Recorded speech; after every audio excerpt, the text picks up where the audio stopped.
Okay, hello everyone. I'd like to welcome you all to our Dare Mighty Things panel today. We're going to be talking about, among other things, a documentary in development called Coming Home, Fight for Legacy, a film about the World War II women Air Force service pilots, otherwise known as the WASP. My name is Jill Myers, and I am so honored to be moderating this live event today. So a bit about me. We're supposed to have, can you see the slides? I can't see. Kelly, do we have the visuals? There we go. So I've been passionate about aviation since I was a kid and earned my pilot's license at age 17. And just to give a little bit of a list, I'm an Air Force veteran, aerospace engineer, as I said, licensed private pilot. I'm an advocate for STEM careers, in particular women in STEM and women in aviation and aerospace. I am a professional speaker, have been a consultant, I've done quite a bit. And I've been connected to these amazing women, Mattia Corral and Hillary Prentice, since 2016, which are the top two large photos, when I was extremely fortunate to help plan and MC an amazing fundraiser that we held in Carlsbad, California, to honor the WASP. It was an amazing panel. And we'll talk about that all maybe later. But more importantly, let me introduce our amazing panelists. So first, we have Mattia Corral. Mattia has a long and very impressive career in both film and television. She wrote, directed, and produced the Academy Award nominated short film Cadillac Dreams. She also directed, co-wrote, and produced her first feature-length film, Behind the Red Door, starring Kiefer Sutherland, Kyra Sedgwick, and Stockard Channing. And I just want to insert that it's a phenomenal film. Everyone should go look it up. Mattia's TV credits include some series you might have heard of: Doogie Howser, MD, The Wonder Years, The West Wing, and Army Wives. When Mattia is not working on Red Door Films projects, she's a graduate film instructor at the Art Center College of Design in Pasadena, California. And we will hear from Mattia in a little bit about her connection to the WASP and kind of why we're all here. Next is Hillary Prentice. Hillary has been with Mattia since 2015 and is producing the Coming Home documentary, as well as their dramatic TV series, Fly Girls. Hillary recently collaborated with Mattia on both the Emmy-nominated HBO film, The Tale, and on Fabrice Joubert's film, Safety. Hillary is producing Emmy-winning writer Chuck Sklar's first feature film, Caught Stealing, with Chris Rock. And last but not least, Molly Merriman. Molly's an associate professor in the School of Peace and Conflict Studies at Kent State University. She's also a filmmaker and historian and has directed and produced 9 documentaries that have been broadcast in the US and the UK, which have screened at academic meetings, museums, galleries, and universities around the world. Molly is the author of the book, Clipped Wings, and is also the historic research producer for our documentary, Coming Home. So this is a phenomenal panel. We are beyond excited to be here. So let's talk about this documentary, Coming Home. I'd like the three of you just to chat about where the documentary is in its post-production phase of development, and also kind of how are those donations going? Okay, Hillary, take it away. I'll jump in. We are in post-production, working at the moment on a proof of concept, taking the work that we have done with an editor for the last 6 months and streamlining it into a larger proof of concept for networks and studios and investors. If you're interested, email me. We have also just applied to the National Endowment for the Humanities for a post-production grant. We are raising funds for our World War II aviation aerial photography shoot. This will give our audience the visceral experience of what it was like to fly these planes. It's very different than flying today. So we want people to understand how exciting and dangerous and how incredible it was what these women were doing and pushing aviation forward, not only ending the war, but launching aviation as we know it today. So check out our campaign page, email me with any questions. And we are just thrilled to bring this series, this Dare Mighty Things series, to the public while we work behind the scenes with our editor on Post. So let me just add to that. First of all, thank you, Jill, for doing this for us. And we've had a wonderful relationship, all of us, and it continues to be productive and more than that. I just wanted to add that some of our, I guess, fans have asked, sort of what's the delay? And I think we should add the COVID year and a half, or is it going to be almost 2 years soon, has really delayed a lot of our work, which hasn't slowed us down, but it means that we have still some things to film, some interviews that we may have done on Zoom and we'd like to film in person. And last but not least, I'll just say the documentary process, the filmmaking process is fascinating, and it can be a little bit of a marathon. We went out and we filmed these women beginning in 2015, and we weren't sure exactly what we were going to get. You never really know when you're making a documentary film. You just go out and film everything. And then once we got back, into our office and looked at everything, which takes a long time, by the way, to go through all the interview footage and transcripts. And I mean, I won't bore you with all the tedious work, but it's quite intense. We start putting the pieces together, trying to find the story. And this is a very complicated story. We're not only following our main characters and their individual stories, we're looking at the larger WASP story. And then we're also, because of Mattia's vision, putting this in context of our early female aviators who came before the WASP. Beginning with the great air races. There were women of all races. We have someone coming on our Dare Mighty Things panel who will be talking about Bessie Coleman, who was an African-American woman in the 20s. So our women have really been there, as Mattia likes to say, from the beginning. And we want to create a very complex piece that's also bite-sized for our YouTube audience, our high schoolers who watch YouTube on their phones in between class. We want to create something that they can latch on to and be inspired by and want to watch, as opposed to, falling asleep. Well, it's great that you're all going back as well. For those that are listening and watching that may not know, the first woman to get her pilot's license was in France, Baroness de la Roche, in 1910. So women have been flying for quite some time prior to the WASP.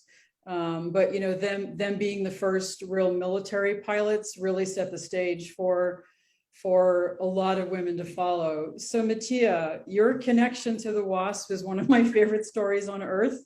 So why don't you share with us? I'll never forget when you first told me when I first met you 6 years ago. Why don't you tell us about your connection to the WASP and how all of this started? Okay, and it really started because I made a mistake, so I'll just start there. It's one of those wonderful mistakes. Just the short version, hopefully.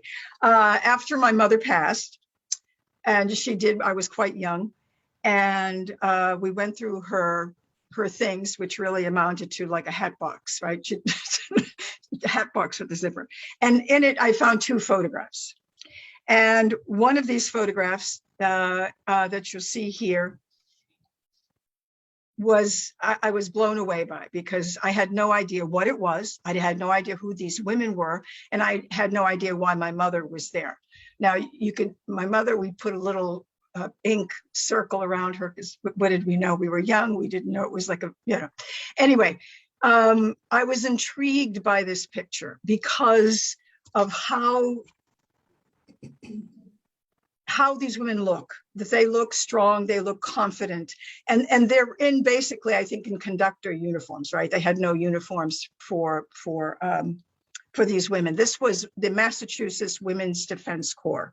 So it was a volunteer group in World War II, because Boston is a harbor city.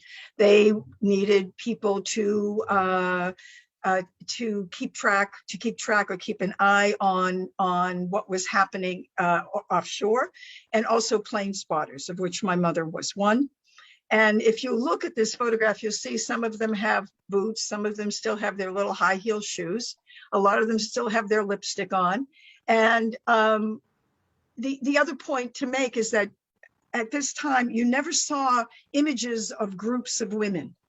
We didn't have a women's basketball team or American soccer team, Team USA or anything like that. So to see women who were together in a group and standing strong was, to me, phenomenal. And it spoke volumes. And the thing was, I went to research this and I could find nothing on these women, nothing. In fact, later when they made a commemorative day in Massachusetts for these women, I was told that there's one box of like archival material that somebody found. Okay, so really nothing. So that led me to just keep researching, which brought me to women who weren't looking for planes, spotting for planes, they were flying them. And I was again intrigued by the fact that women, as Hillary said, have always been there. And it seemed to me that their story was a really core story in which to jump off from regarding women in World War II. That's fantastic. And Okay, we're so glad that you went on that journey, Mattia, trust me. Thank you. Thank you. Go ahead, Mattia. No, I think that was it. In fact, I thought my mother was a WAC. That was the mistake. I thought she was Women Army Corps, and she wasn't. It was a volunteer defense corps, and she probably would have been too young to join the corps. Anyway, which is why I kept researching and researching. So I'll leave it there. Fantastic. So Mattia, why don't you and Molly talk about Molly's interaction here and involvement? Yes, and can I add just Molly? I'm so sorry. This is me not used to speaking live to anybody. Actually, the thing that this picture gave as a filmmaker. Now I'm speaking as a filmmaker. Is that there was a story there, that you could see a story of not just one woman but all these women. And there was a narrative that I had never known about or heard about, and that's what led to the deep dive into who these women were. And that can bring us to Molly. Molly did a phenomenal piece of work called Clipped Wings. I think we have a picture. No, I guess we showed it already. Anyway, so you see why I'm not moderating this panel. So, hey, I am who I am. Okay, so Molly, dear, I'd like to ask you a question. Is like, how did you first get interested in the WASP and the WASP story? Yeah, thank you, Mattia. And like you, I have that parental connection. My parents were of the World War II greatest generation. And I cannot remember the first time I heard about the WASP. My mother was a civilian nurse who was treating a lot of wartime injuries. And my father was a B-25 mechanic. There he is with his whole group. Obviously, you can't pick him out of the group, but he served in China and was with the 14th Air Force, what became of the Flying Tigers in effect. So wow. I knew his stories of being in the Army Air Forces, and I know at some point when I was little, I had asked about women, and my parents had told me that there were a group of women pilots who flew civilian missions, and they actually had told me that there were two from my hometown of Alliance, Ohio, and I actually had the opportunity to meet both of them for the book. The way I got, I think, more interested was that I knew of this, but no one else did, and from time to time I would have those those conversations with friends about what girls can and cannot do. And my friends didn't know about these women. They were not in any of the history books. There were, at the time that I wrote my book, there were a couple of books that WASP had written themselves, but there really wasn't any kind of definitive history about them. So then flash forward to 1992, when I was starting my doctoral program. And as it happened, a filmmaking partner of mine, Tom Bauman, he and I heard that there was going to be this event around the WASP. And so we decided to go film them. And we attempted, this is I think a full circle story, because back then we attempted to do a documentary film and we couldn't find anyone who wanted to fund it. We were told, well, that's not an interesting story. There's, the WASP appear in some other documentaries. So there's just really no reason to do it. So we couldn't find funding. And I did do the book, but it always bothered me that I never got to complete that documentary, because my book is more of an overall analysis that examines why it was that they were quite wrongly disbanded before the war's end and had to fight later for veteran status. But I still wanted to tell those personal stories. And so when Mattia and Hillary reached out to me, I was just so excited to get to join this team, because I feel like, we're making something right that I couldn't on my own make right. That's fantastic. Thanks, Molly. I just want to jump in, Bill, as a producer. I just want to jump in and let our audience know that there has never been a feature-length documentary about the WASP. That's something that's special and unique about our project. There have been short forms, and the other point is that there has never been a wide theatrical release about the WASP, and also about our early female aviators. So we're very excited to bring this forward, and we certainly feel an enormous amount of pressure to make this an incredible film, but we want it to feel like a narrative. That's also very important to us. So it will not feel like a history lesson. You'll really live and breathe as these women did when they were flying in before the 40s, during the 40s, and we'll bring it into the present. And, I can jump off from there, Jill, to talk about when we initially thought about the WASP and doing that story. We thought of it, and we still think of it, obviously, as a TV dramatic narrative, as a dramatic series, that you can't tell something like this in 2 hours. You have to give it its due. Part of, and we got pushback. We even then we got even pushback. Still today. Yeah, even still. And everybody says it looks like a slam dunk. And so our feeling was that we had filmed all these interviews initially to be part of special features for the narrative, the dramatic series, that now we could make something really powerful and make a story that was less a history lesson, but more about who these women were, what they felt, what they believed in, what they fought for. Anyway, I just wanted to throw that in.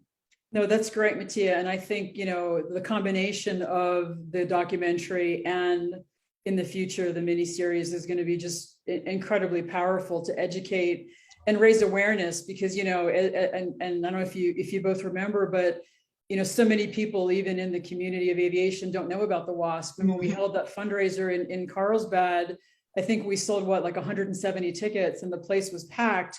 And there was a couple that was picking up an airplane that day, and they looked at me and they're like, who are all these people? And we had, I think, 3 or 4 of the WASP women there. And, these people just said, WASP, we never heard of a WASP, and, standing in an airport, picking up their airplane. So, it's just, what you're doing is so critically important, and I'm saying that as someone who's been in aviation for over 40 years. So, just can't thank you both, all 3 of you, enough for what you're doing. I just want to interject real quick for the folks watching, that the background you see on all of our Zoom screens, is of Avenger Field, which is where the WASP trained in Sweetwater, Texas. So you'll get a lot more information about that when the documentary is out in the world.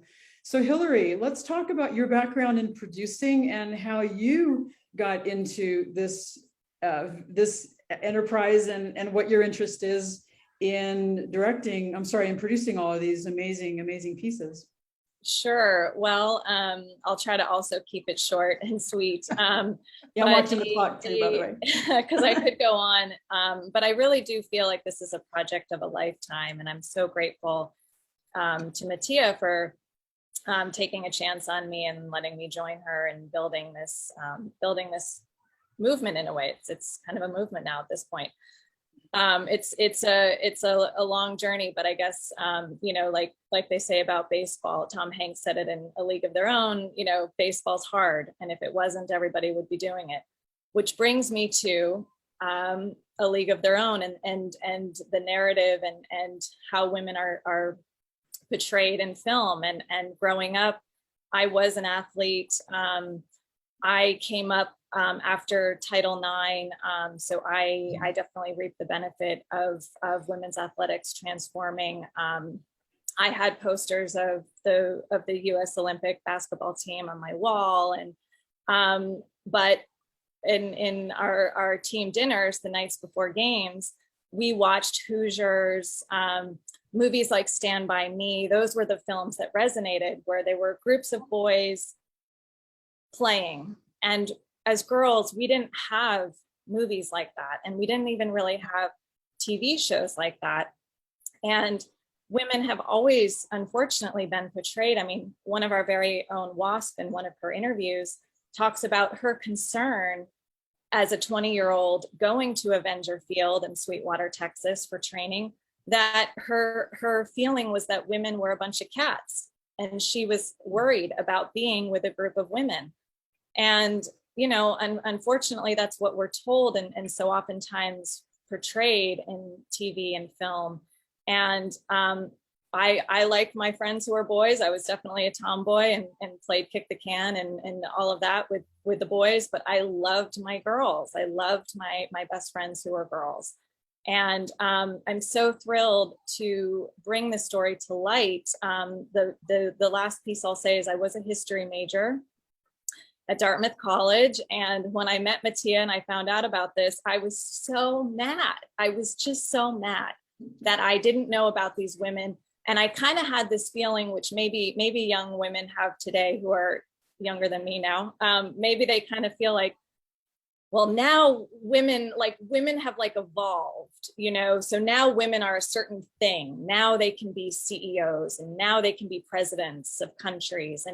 But really women always were these incredibly powerful creatures doing these things throughout history. And by meeting Mattia, you know, I've now gone back and I looked at the Civil War. Mattia pointed out to me to look at the women involvement in the Civil War, the American Revolution, the founding of this country.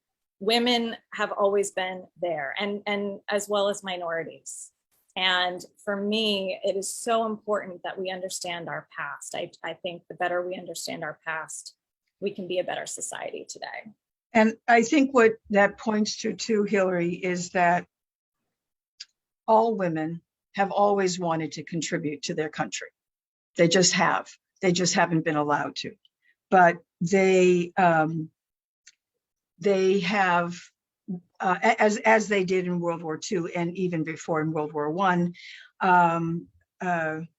I can't think of their names right now. The operator girls. Anyway, Molly, maybe you remember. But I think it's important to note that, I know what I wanted to say, that this idea of sisterhood, this idea that sisterhood was born out of these groups of women, that they didn't have that women were so isolated, right? The housewife, the teacher, the nurse, they never had a chance to really to get to know each other, to answer what, and then of course, Shirley comes full around to say that they all took care of each other. And that's opportunity, that's circumstance and opportunity that was given them to really find out what that meant to be sisterhood, no matter race and religion. As B says, that there were 6 women in a bay, 6 different religions, and they all got along. And I think that's what's, for me, what's wonderful, and I'm sure what's still frustrating, what Hillary's saying, because it seems like we have evolved, and yet we get thrown back, and we feel like we go forward, and then we don't. And that's part of what we hope the power of this documentary will do, because it paints a broad stroke, right? It's not, as Hillary said, it's not just these group of women. It really does. It's a jumping off point to deal with women in the armed forces. There were over 350. We're not going to deal with 350,000 of them, but there were over 350,000 women in the Air Force, and 310. Well, I have it right here. I'm reading it in the U.S. aircraft industry. And I think it's the family of women. I think that's important. And anyway, I'll stop. Yeah, it's really important, Mitzi. I'm glad you raised all those issues. The point I want to make really quick is that we have come a long way, but the percentages of women in all of these fields are still, I'll just say dreadfully low. For those just joining us, if anyone's been new on the Facebook Live, I'm talking to Mattia Corral, Hillary Prentice, and Molly Merriman about Red Door Films documentary Coming Home. I also want to mention that if you have questions for us, we're going to take them in a little bit. So go ahead and put them in the Facebook Live in the comments, and we will get to them in just a short time here. So Molly, I would love for you to talk about this collaboration that's happening between Red Door Films and Kent State that is really looking to create a living legacy between the WASP veterans and future generations of aviators, aerospace professionals, aeronautics professionals, and the like. So I'm going to turn it over to you for a bit. Yes, absolutely. Thank you for giving me an opportunity to talk about this. I think that something that Mattia and Hillary didn't realize when they invited me to join was that they're actually getting a large part of the Kent State family involved in this documentary, and then our legacy project that is connecting this to education. Something that is somewhat unusual about Kent State University is that not only are we quite a robust undergraduate and graduate university, a research institution, but we also have a flight school and an airfield. And in fact, the airfield that we have at Kent State University, 2 of the WASP that I interviewed actually had done their civil aeronautics training at that field. So there is a real grounded history that ties the WASP into Kent State. But Kent State is also a university that, because of the legacy of the May 4th shootings that happened as part of the Vietnam protests, we are, I think, more conscious than many other universities about what happens with war and the complexities of understanding something so monumental. And so there was a certain point in the process where I just called a meeting with our dean of the College of Aeronautics and Engineering and said, hey, I'm part of this project, and don't you think that we could utilize this to encourage girls and young women to get involved with careers, not just to become pilots, but there's a whole robust career field. My father was a plane mechanic. There's a lot of things that are involved in this career. And initially, my thoughts were to get college age women interested. And when the deans sat me down, they were like, we actually need a more robust pipeline, because part of the issue is that girls and also any underrepresented people, racial minorities, first generation people, are often not getting the the training that they need in mathematics and science because they don't think there's career possibilities for them there. And so, what we are working on is a K through 12 educational, I guess, project, for the want of a better word, because we're going to be developing curriculum. We're going to be doing educational tie-ins that can be used at museums, and having a lot of like playful tie-ins as well, to really start encouraging girls and boys who never saw themselves in aeronautics to think about this career field and to get the basic skills. And so, so some of what we're doing, Hillary had mentioned that when you shoot a documentary, you end up with hundreds of hours of footage that don't make it into that feature length film. And so what we'll be doing is taking elements of these interviews, so for example, if a pilot is talking about how as a WASP, she had to, while she's flying, do geometric calculations and line it up with the map that the printed map that's strapped to her leg. That's high level skill there. And so we can take that interview and then tie it in with lessons about geometry. And our idea is to provide these lesson plans and motivational exercises so that teachers across the country, because there's such a variance of educational requirements and different expectations for meeting those core requirements, that teachers will have this and they can use it and they can customize it, and then they can be tied in with the film. And we're going to be launching this in conjunction with the release of the film, so that we can use the excitement and the energy that comes with a lovely narrative film to link in with these educational goals. Because I think it's vital. And I know when I interviewed WASP, they wanted to see their legacy extend beyond their lives. They wanted to see young women and girls see a future that didn't exist when the WASPs were imagining their future. So yeah. I think it's one of the things I'm very excited about with the Red Door Films is that this is a group of filmmakers who really have taken the legacy to heart. This isn't just a vanity project. It's not a corporate project. Everyone that is working on this film really cares about the legacy and really cares about inspiring, future generations of girls.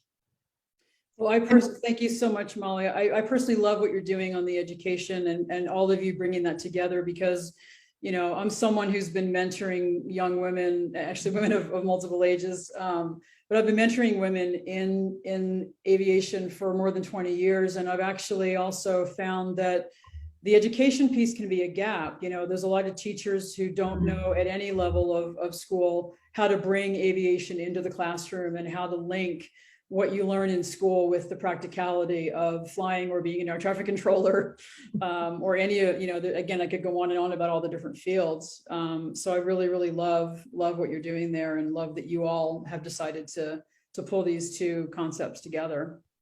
And Jill, you mentioned too that there's a shortage of pilots, and that's been in the industry, commercial pilots, and that's yes. There's I could talk about it all day, but there's been a massive pilot shortage announced really formally since 2016 when Boeing did a big study. But all that to say, there is going to be a need for literally, I believe it's 690,000 pilots by the year 2025 or something, 2035. And if you look at the pipeline of who's in training, there's not nearly enough to fill our work cut out for us. That gap. Yeah. So, the more we can do to inspire women, especially, just for those that don't know, only 6% of all licensed pilots in the world are women. 16% of air traffic controllers. My aerospace engineering field is about 13%. Count them, 2% of aircraft mechanics are women. And a lot of it is they just don't know that these fields are open to them. They don't know how to get there. So, bringing the Kent State piece in and the inspiration of the filmmaking, it's a beautiful partnership, if I may say so. And I couldn't be more excited. Yeah, and if I can interject, Jill, because I think, I share that excitement. And I think that, at Kent State, like we have Captain Stephanie Johnson, for example, that was the first African-American woman to graduate from our flight training program, who then went on to become the first African-American woman to fly for a major airline, and is currently a captain at Delta Airlines. And so, we really, do, I think at Kent State, take very seriously that notion of letting people see others, that so that they can imagine themselves in these roles, and that imagination is so vital to make these next steps, and to realize that you should focus on those classes. And there's so many great mentoring programs, some of which you're part of, Jill, like that encourage girls to get involved with aviation.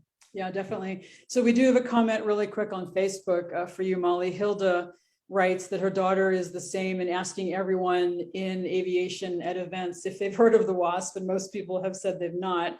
But Hilda definitely hit on a nice point. She said, my daughter's determined to teach everyone who they were and who FIFANELA represents. So I want to hold up, this is my FIFANELA pin, which was given to me by one of the WASP, by the way. And if you don't know, FIFANELA was the mascot of the WASP. I'm sorry, this doesn't work very good with the background. So thank you. Signed by Walt Disney. And we would love support from Abigail Disney's production company. Yes, let's get that going. And so go ahead, Mattia. Yeah, I think, are you introducing the clip? Because you made, yeah, because it was a great actually, we segue. need to make sure we have time for Q&A. So I'm going to turn over to Hillary, and we're going to. Sure. I just want to say that the partnership that we've been discussing is called Pathways to Flight. We have been approaching corporate airlines. We have a nonprofit fiscal sponsor.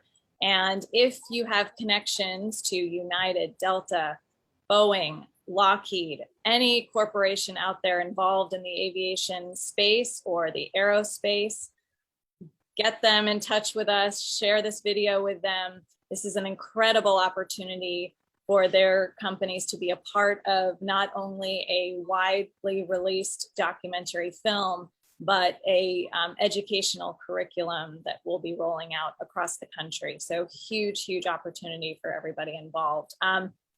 I can't say it as well as the daughter of a WASP says it. So we're going to play a clip of our special guest, WASP Elise Stevens-Rohr, who is one of the main characters in our documentary and has become a dear, dear friend, as has her daughter, Carol Ann. So without further ado, here they are talking about the importance of the WASP in the history books.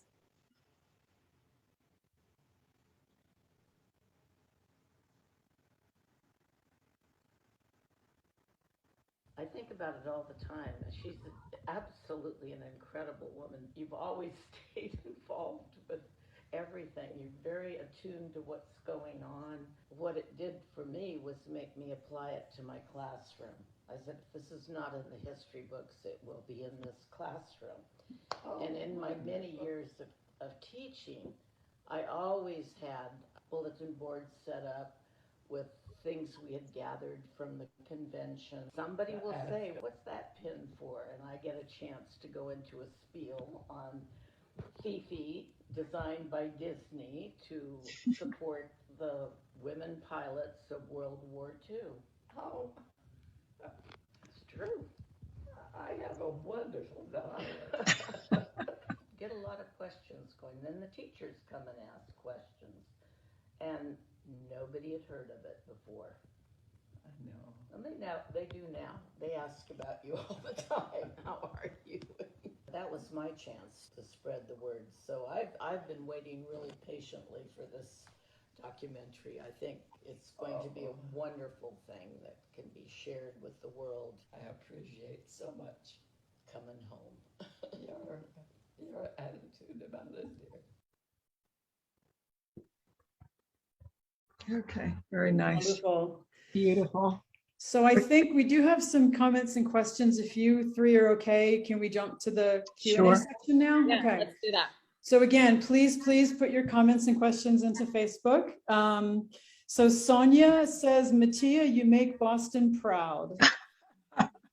And then Kimberly writes, and I'm going to read this verbatim, Mattia, this is a part of Massachusetts history I was previously unaware of. Yeah. So thank you for sharing this part of women's history as well. Women have always been a part of history, which you've all talked about. It's just that their participation has been made largely invisible in the dominant historical narrative. Fascinating, fascinating. Someone named Kazoo, I believe it's pronounced, asked if you could talk more about how you all have been raising funds so far for the making of the film. I'll jump in. We have been raising funds over the course of the years on our crowdfunding platforms. We have an incredible fan base. We're so grateful to all of our donors, many of who are repeat. Because we do have a nonprofit fiscal sponsor, it is tax deductible. However, if you are interested in an investment opportunity or a large donation, email me, Hillary, HILARY, @thereddoorfilms.film, and we can share opportunities to participate in the film. Super, thanks, Hillary.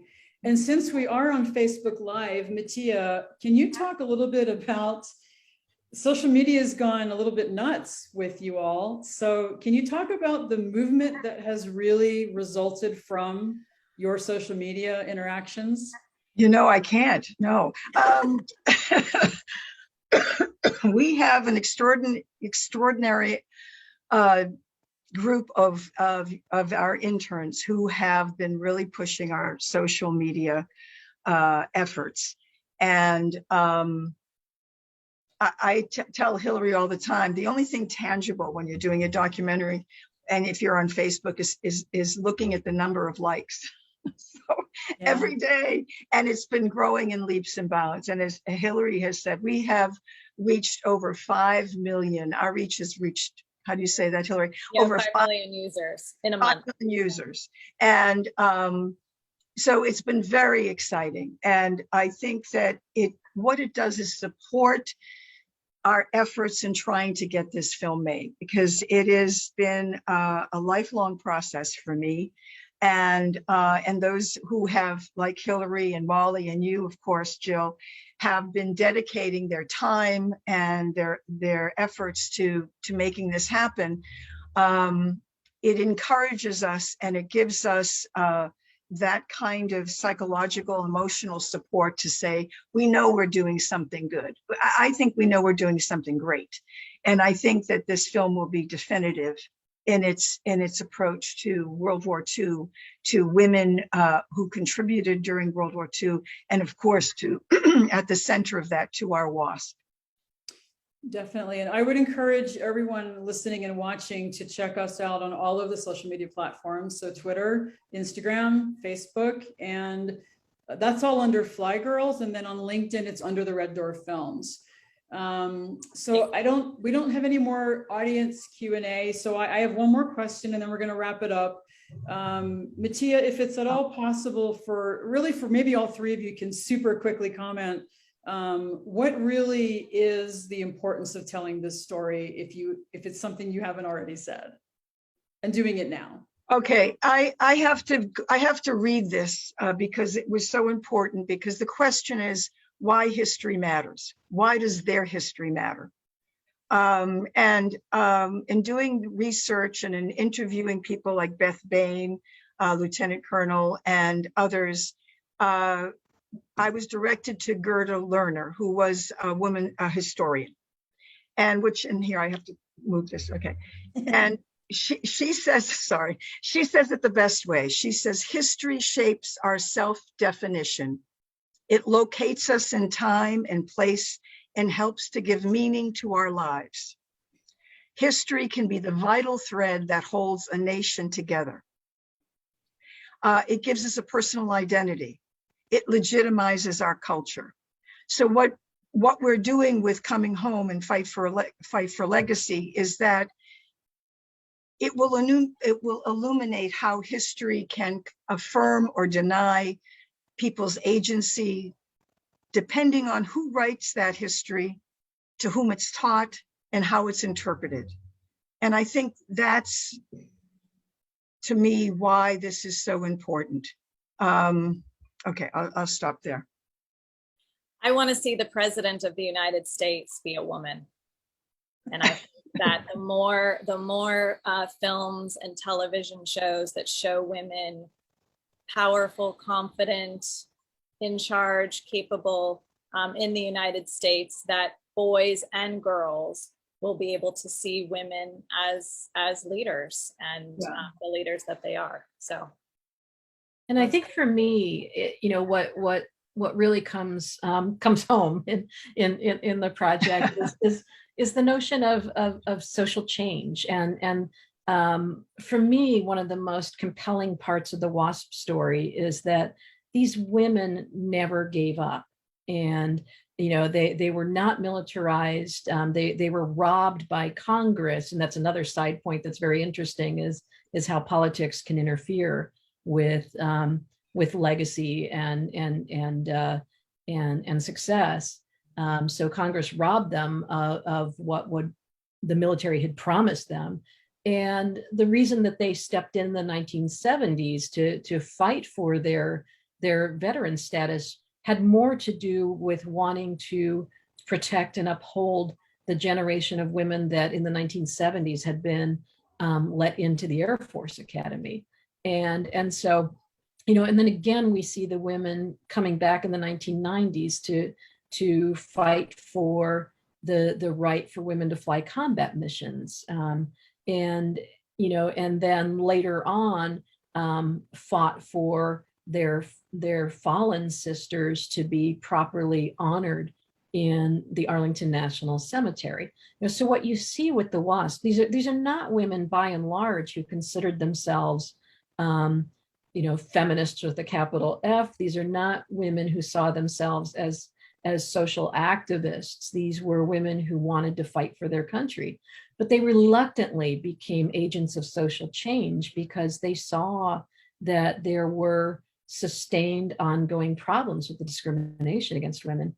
And no matter how many setbacks they had, no matter how there were campaigns, literal campaigns organized against them, they never gave up. Yeah. And for me, that has been a legacy that I've held in my own career ups and downs. And those, when you live a long life, you have those ups and downs. Yeah. And they fought and never gave up. And I think too, for me to sum it up is in the quote, those who control the past control the future. So we have to look at the past and all its complexity and all in all of its details, and just really see and understand what was going on and why it was going on. And as our champion at Kent State says over in the corporate giving office, my favorite, Terry, this is a story of achievement and adventure, and one that must be told. And it truly is uplifting and inspiring for everybody, no matter what country you're a part of, if you're a man or a woman. It's just so inspiring. These women overcame all odds, and they always say at the end of their interview, when we say, "What's one question?" Mattia, what do they always say? I'm tossing it to you. Wait. What question? What What if they have one message for? One message. Yeah, one message for. Yeah, that is. I think this is what you're saying. I hope is that the message from the WASP is that they want you to know that you can be anything you want to be, that your life is open to you. It's not restricted. And I think that's why they work so hard to, against, as both have said in the fight, and against all odds, they did what was unimaginable, completely unimaginable in the times that they were living in.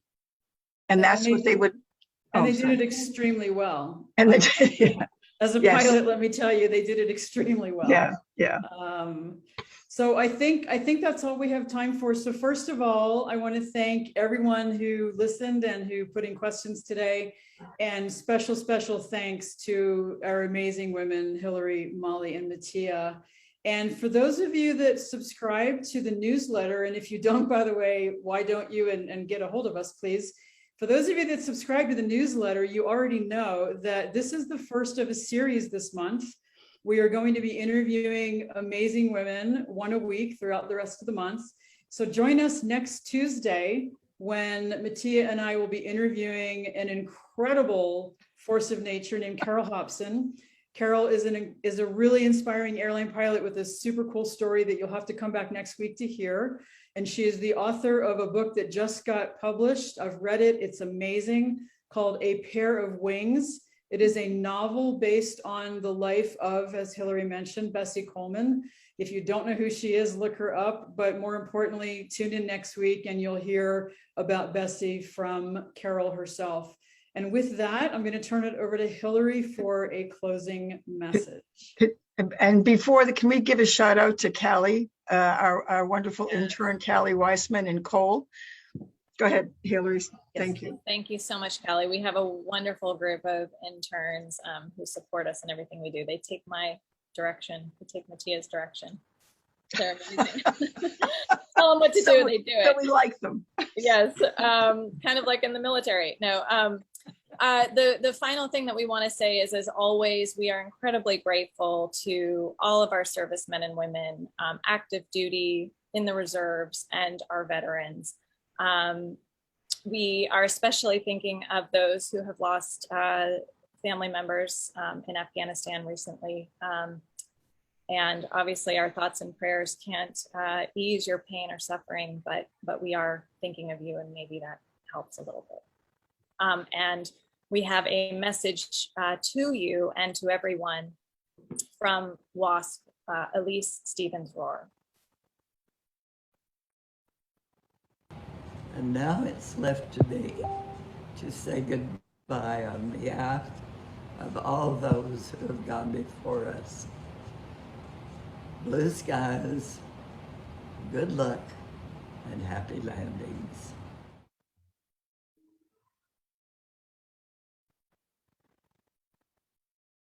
Thank you all. See you next week. Thank you. Thank you.